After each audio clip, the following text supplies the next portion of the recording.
será que existe condições para ser abençoado? Aí você pode fazer a pergunta para mim, Carla, mas a bênção não é de graça? Olha, vou dizer uma coisa para vocês. Você que pensa, será que a bênção é de graça? Vou te dizer uma coisa.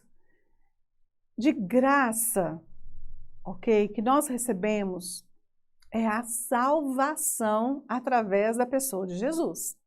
Mas ainda te digo o seguinte, ela é 100% de graça para nós, mas ela teve um valor para quem pagou essa salvação por nós, porque essa pessoa que pagou a nossa salvação, ele teve vários preços a ser pago.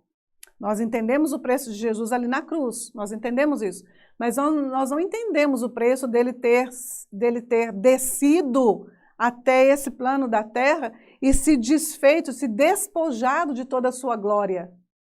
E sentir dor, e sentir frio, e sentir talvez fome, e vivenciar situações que ele jamais precisaria vivenciar. Esse preço, às vezes, a gente não leva em conta, a gente leva em conta aquele preço da cruz. Mas o preço dele ter se desvestido de toda a sua glória e aprendido todas as coisas aqui nessa terra, às vezes a gente não leva em consideração, mas eu quero te dizer com isso existe sim um preço até para a salvação. E foi um preço valorosíssimo, e foi um preço muito alto a ser pago por isso. Então, nem a salvação nós podemos dizer que ela é de graça, porque ela teve preço para alguém. Ela pode ser gratuita para nós, mas ela teve o preço para alguém. Então, da mesma maneira, as bênçãos, será que as bênçãos são gratuitas?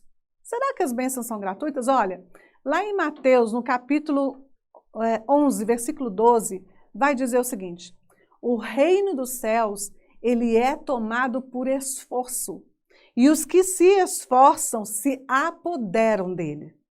Eu vou até repetir esse versículo para você. É a segunda parte do versículo. O reino dos céus, ele é tomado por esforço. E os que se esforçam se apoderam dele. Olha, esse versículo ele é violento. Se você for pensar esse versículo bem no seu âmago, é um versículo violento. Está falando de esforço e está falando de se apoderar de algo, se apropriar de algo, de forma meio que violenta, é esforço, é dedicação. Por isso a palavra bênção está aliançada à palavra joelho, porque exige de nós uma atitude, exige de nós uma ação, exige de nós um esforço para alcançar aquelas coisas que nós desejamos, nós almejamos.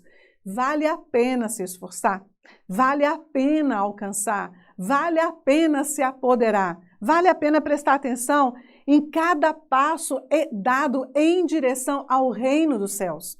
E é isso que você vai fazer agora, nesse ano que começa. Você vai começar a dar seus passos em direção ao reino e vai parar aquela história de nada acontece comigo, eu não estou sendo abençoado, porque isso, vai parar isso agora, porque a partir de agora você vai entender o caminho para a bênção. Você vai entender o caminho para a bênção. É esforço sim, é algo que exige de nós uma dedicação, exige de nós um compromisso, exige de nós um valor, não é preço. Preço é diferente de valor, tá? Exige de nós um valor. Qual é o valor que você dá para a bênção? E aí eu vou dizer uma coisa para vocês, conforme esse versículo de Mateus 11, 12, que fala, e os que se esforçam, se apoderam do reino, eu já vou lançar um míssil agora poderoso para você. Não há limites para todos aqueles que se apoderam do reino dos céus. Você acha que há limites? Não há limites. Não existe limites para aqueles que se apoderam do reino dos céus, conforme a palavra nos orienta. Não conforme o nosso pensamento, não conforme o que eu imagino, não conforme a maneira que eu penso. Não. Mas conforme o plano de Deus para cada um de nós, não vai haver limites para aqueles que se apoderam. Não vai haver limites para aqueles que decidem trilhar o caminho da bênção. Trilhar o caminho da bênção. E aí eu digo para você, temos que ter muito cuidado com o pensamento limitante. Carla, o que você quer dizer com pensamento limitante? Vou dizer agora para você. Nós temos que ter muito cuidado com o pensamento limitante. Queridos, o reino dos céus não tem limite. Não existe limite para aquelas pessoas que estão aliançadas e alinhadas ao reino dos céus e que se apoderam do reino dos céus pelo esforço que a Bíblia nos orienta. Não tem limites. Mas muitas pessoas, talvez você vai identificar pessoas assim. Talvez você vai identificar pessoas assim. Ai, quando eu chegar no céu, né? Quando eu chegar no céu, um lugarzinho para mim tá bom.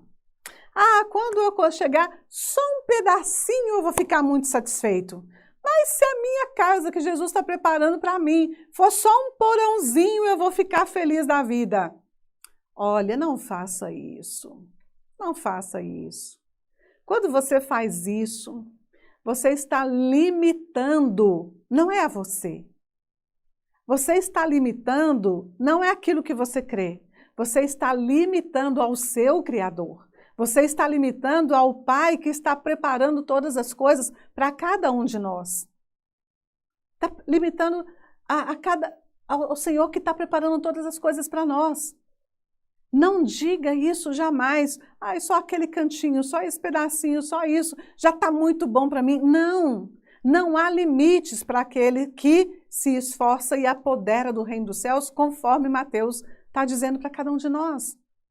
Você precisa olhar para você e entender isso. Mas é claro que existe um caminho. É claro que existe um caminho.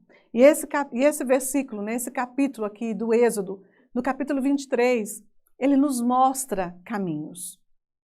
É claro que esse texto, ele tem várias camadas, igual uma cebola. Eu sempre falo aqui, os textos da Bíblia, você pode descamá-los como cebolas, como uma cebola. Em cada camada, ele tem um ensinamento para nós, cada uma dessas camadas. Esse texto que nós acabamos de ler, ele está tratando do momento em que o povo de Israel, né, vai conquistar a terra, que Deus está falando para eles sobre a terra da promessa para eles. E está explicando que existe um anjo que vai adiante deles. Mas é claro, meus queridos, que toda a aplicação da Bíblia que aconteceu ali, nesse momento, ela também se aplica para cada um de nós. Ela também se aplica para cada um de nós. O Senhor também manda o próprio anjo dele, hoje o Espírito Santo, nos guiar para algo que ele tem, para a terra da promessa dele para a nossa vida. Mas eu quero dar para você uma dica, tá? Vamos lá para a dica? A dica é boa. Aqui no capítulo de Êxodo 23, no versículo 20, vai dizer o seguinte. Veja bem. Eis que eu envio um anjo adiante de ti, para que te guarde pelo caminho e te leve ao lugar que eu tenho preparado.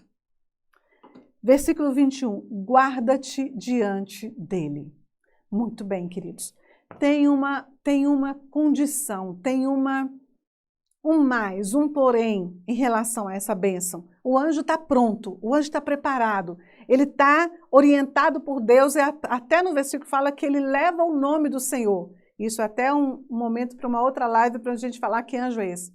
Mas o anjo está preparado, ele está com as ordens do Senhor, ele está preparado para te guiar, ele está preparado para derramar poder e autoridade sobre vocês.